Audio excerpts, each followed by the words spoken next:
Hi everyone, my name is Jason Loftus. I'm the director of the film Eternal Spring that is appearing in the Krakow Film Festival's International Documentary Competition.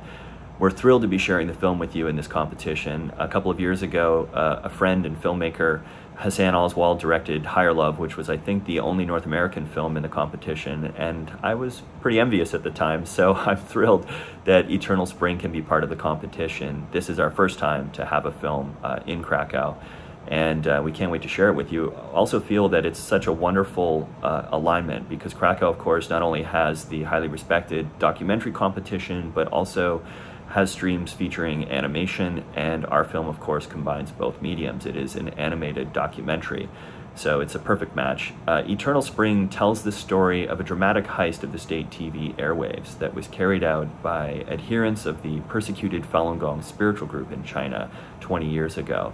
Now, this film is a unique story where these individuals felt they had no other recourse in the face of state misinformation and persecution other than to take control of the airwaves themselves and counter the government narrative against them.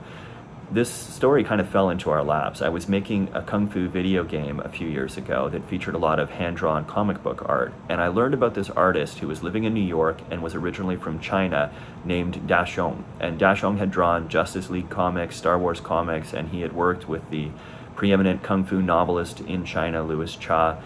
I felt it was just a great opportunity because he had such amazing illustration abilities and also the cultural background to work with us. So he came up to Toronto and was working with us on this game. And in the process of working with him, we learned why he had left China and how this was tied to the hijacking of the state TV airwaves. It was just a remarkable story. I already had a concern for the human rights situation in China and was familiar with Falun Gong. My wife and filmmaking partner, Masha Loftus, she came from the same city in northeast China, Changchun, but she was the daughter of a mid-level government official in the city and had had no connection with the Falun Gong community living there, so it was really quite stirring for her to hear what these individuals had endured and what they had endeavored to do in response to the persecution that they had endured. So this story really hit home, and we thought, what a unique way to tell this story through Da Xiong's drawings, which we would bring to life in animation with our small animation team in Toronto.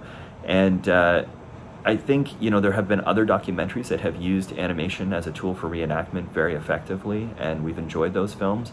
But the unique opportunity here, and we have sort of 1/3 of the film that is live action, the unique opportunity was to sort of pull back the curtains and allow people into the creative process, where animation isn't just it's sort of an invisible decision by the filmmaker, but is an intimate part of the storytelling and almost a character in the film, where we see through Da Xiong, the artist, we see through his eyes everything that he experienced. So we understand that all of the animation that we're seeing is colored with his own experiences, his own nostalgia, his own sense of loss, his own suffering. He's facing his own trauma as well through all of this.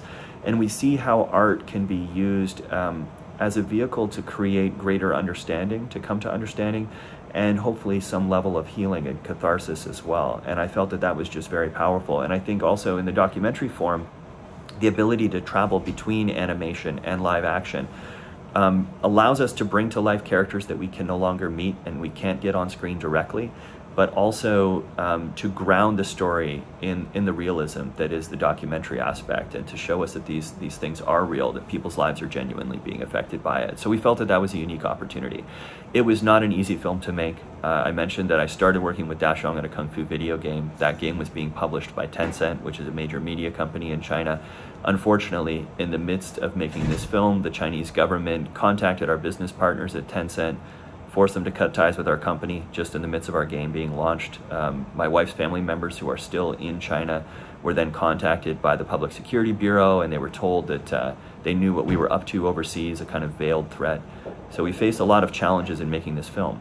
But the individuals that we met and that you'll see on screen inspired us to persist, because despite all of the losses that they faced and the great difficulties, they still felt it was worth the sacrifice to speak truth in the face of injustice.